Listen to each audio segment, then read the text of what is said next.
Good morning. Today we will discuss the fourth important source of Muslim law.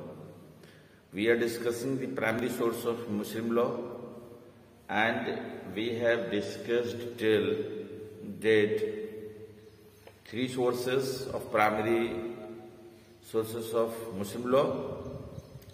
Today we will discuss the fourth important source of Muslim law, Qiyas. Do you know what is the meaning of Qiyas? Qiyas is also a very primary source of Muslim law, and it means analogical deduction. Analogical deduction. जैसा कि आज हम चर्चा करेंगे मुस्लिम विधि के चौथे प्रमुख स्रोत पर। मुस्लिम विधि का जो चौथा प्रमुख स्रोत है वह है क़यास, एनालॉजिकल डिडक्शन। एनालॉजिकल डिडक्शन, क़यास मीन्स मेजरमेंट। क़यास means measurement, MEASUREMENT, measurement means it is a established principle under Muslim law. मुस्लिम विधि के तहत यह स्थापित नियम है, सिद्धांत है कि क़यास का सहारा कब लिया जाएगा। क़यास का सहारा उस समय लिया जाएगा जब किसी समस्या का समाधान प्रत्यक्ष या परोक्ष रूप से न कुरान में मिल रहा है, न सुन्ना में मिल रहा है, न इजमा में से मिल रहा है, तो आप क़यास के माध्यम से समस्या का समाधान कर सकते हैं। लेकिन समस्या का समाधान करते समय आप सदैव इस बात का ध्यान रखिएगा, मुज्तहिद से, जो है जूरिस्ट हैं, जो मुस्लिम स्कॉलर्स हैं, मुस्लिम जूरिस्ट हैं, मुस्लिम लॉ नोइंग पर्सन्स हैं, वही एनालॉजिकल डिडक्शन करेंगे। जैसे एक ऐसी समस्या मुस्लिम समाज में उत्पन्न हुआ जिसका सीधा समाधान न आपको कुरान में मिल रहा है, न आपको ट्रेडिशन में मिल रहा है, न सुन्ना में मिल रहा है, न इजमा से मिल रहा है, तो आप क्या करेंगे? तो क़यास का सहारा लेंगे। क़यास का सहारा कैसे लेंगे? जैसे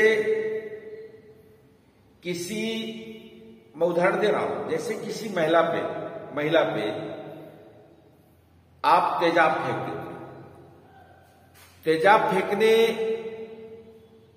जैसी समस्या जो समाज में पनप रही है, इस समस्या का समाधान प्रत्यक्षता न कुरान में मिल रहा है, न ट्रेडिशन में मिल रहा है, न इजमा में से मिल रहा है, तो वहां पर क्या होगा कि महिला के ऊपर, महिला से संबंधित इतने बड़े अपराध, तो हमें कुरान को भी देखना है। कुरान में महिलाओं से संबंधित, महिलाओं के सम्मान से संबंधित कौन कौन से नियम हैं, क्या विचारधारा अपनाई गई है, हम ट्रेडिशन को भी जानेंगे और इजमा भी देखेंगे कि पूर्व में क्या महिलाओं से रिलेटेड कितने कानून रहे हैं और समय समय पर जजेस के द्वारा इजमा का सहारा लेते हुए क्या निर्णय आया। हम सारी चीजों का समीक्षा करेंगे और समीक्षा करने के बाद हम एक निष्कर्ष पर उतरेंगे। निष्कर्ष पे कौन उतरेगा? मुज्तहिद, law knowing persons, Muslim law knowing persons, जिसको मुस्लिम विधि का ज्ञान है, जो जूरिस्ट है, जो मुस्लिम स्कॉलर्स है, वह एनालॉजिकल डिडक्शन करेंगे और तत्पश्चात वह एक निर्णय प्रदान करेंगे। निर्णय प्रदान करते समय कुरान, ट्रेडिशन और इजमा से संबंधित जो भी उस विषय से रिलेटेड जो भी निर्देश, जो भी कानून प्रतिपादित किए गए हैं, उसकी सीमा के तहत, उसी की सीमा के तहत रहते हुए आपको निर्णय प्रदान करना है, कंपैरिजन करते हुए, मेजरमेंट करते हुए।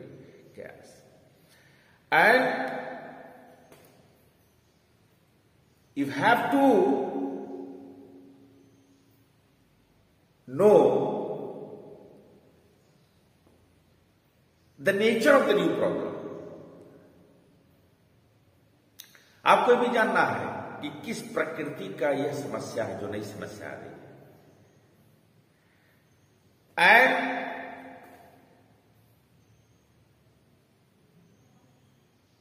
there must be a similarity which have to be established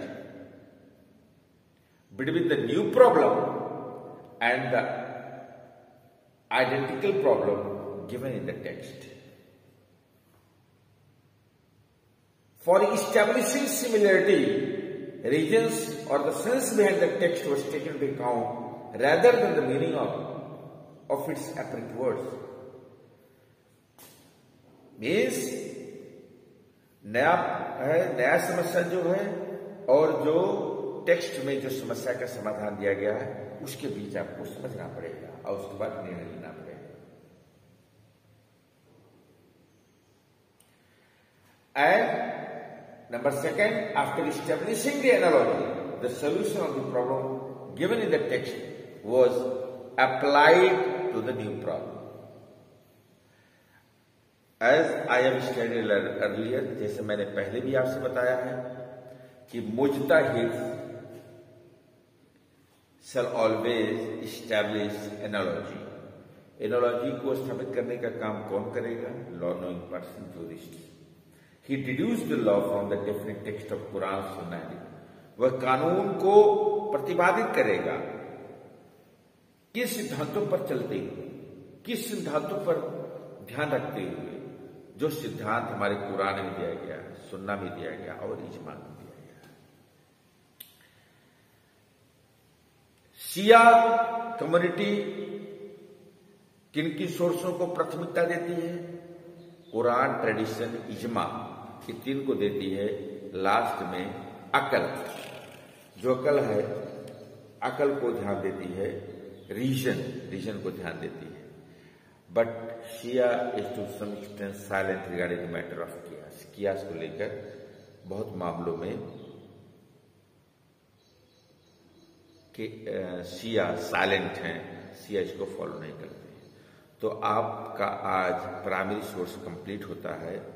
tomorrow और डे आफ्टर टुमारो और tomorrow I will discuss the secondary source of Muslim. Thank you very much.